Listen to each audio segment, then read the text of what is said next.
Hi girls and boys, my name is Keith Galea, and I have a story I'd like to share with you. This story is called Mr. Noisy by Roger Hargreaves. Now, Mr. Noisy was a very, very noisy person indeed.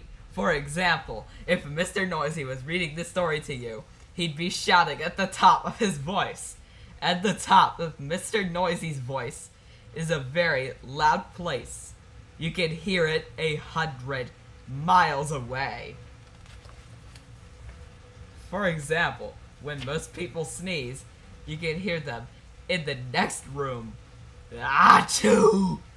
When Mr. Noisy sneezes, you can hear him in the next country.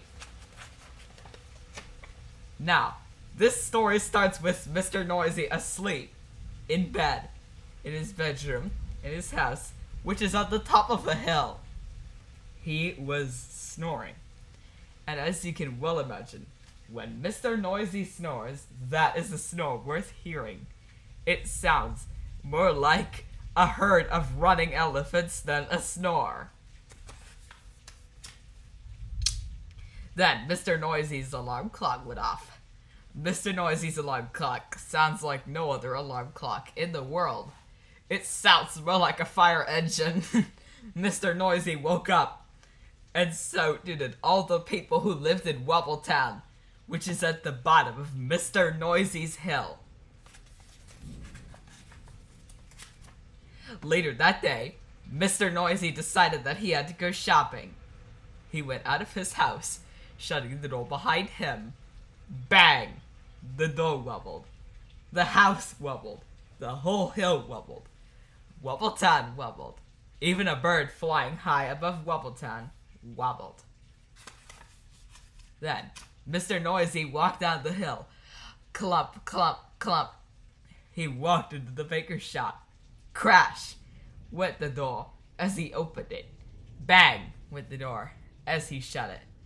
I'd like a loaf of bread, boomed Mr. Noisy to Mrs. Crumb, the baker. Mrs. Crumb trembled and sold him a loaf. Then, Mr. Noisy walked along the street to the butcher. Clump, clump, clump. He walked into the butcher's shop. Crash went the door as he opened it. Bang went the door as he shut it. I'd like a piece of meat, boomed Mr. Noisy to Mr. Bacon, the butcher. Mr. Bacon trembled and sold him some meat. Afterwards, Mrs. Crumb met Mr. Bacon in the street.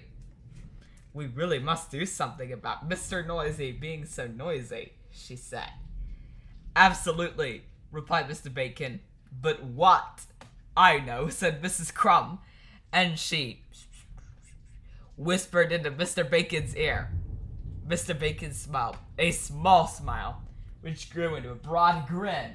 Mrs. Crumb, he said, I think you have the answer. The following day, Mr. Noisy went down to Wobbletown to shop. Clump, clump, clump. He went into Mrs. Crumb's shop. I like a loaf of bread, he boomed. Sorry, what did you say? Asked Mrs. Crumb, pretending not to hear. I like a loaf of bread, Mr. Noisy shouted. Sorry, said Mrs. Crumb, putting her hand to her ear. Can you speak up, please? I'd like a loaf of bread, roared Mr. Noisy. I can't hear you, replied Mrs. Crumb. Mr. Noisy gave up and went out. Mr. Noisy went into Mr. Bacon's shop. I'd like a piece of meat, Mr. Noisy boomed. Mr. Bacon pretended not to notice. I'd like a piece of meat, Mr. Noisy shouted. Did you say something? Asked Mr. Bacon. I said I'd like a piece of meat, roared Mr. Noisy. Pardon, said Mr. Bacon. Mr. Noisy gave up and went out and went home and went to bed hungry. The next day, Mr. Noisy tried again. He went to Mrs. Crumb's shop. "I like loaf bread," he boomed. "Oh, what?" asked Mrs. Crumb. Mr. Noisy started shouting at the very top of his voice. "A loaf of..." And then he stopped. And then he thought. And then he said quietly, "I'd like a loaf of bread, please, Mrs. Crumb." Mrs. Crumb smiled. "Certainly," she said.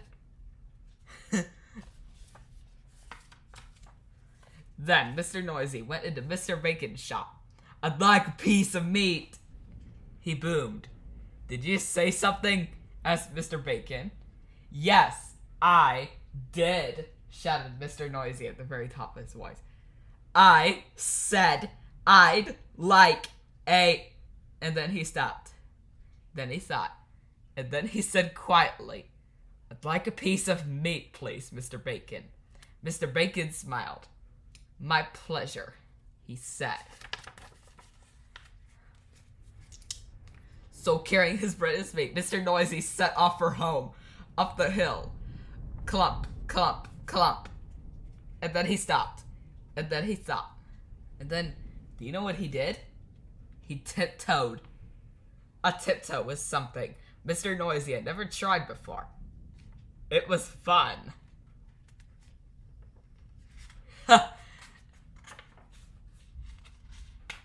Mr. Noisy arrived at his front door.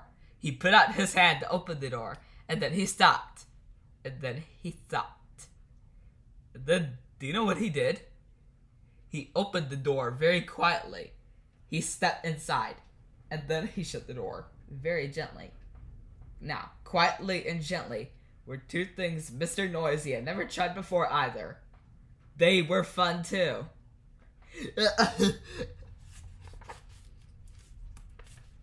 And do you know something?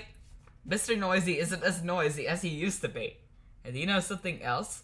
The people of Wobbletown are delighted, especially Mrs. Crumb and Mr. Bacon. And do you know something else? Mr. Noisy has even learned how to whisper.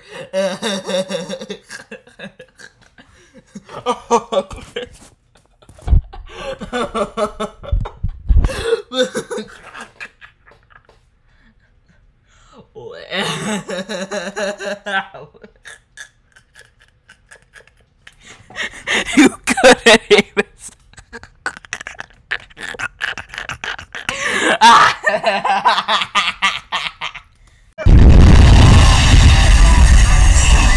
Smokey.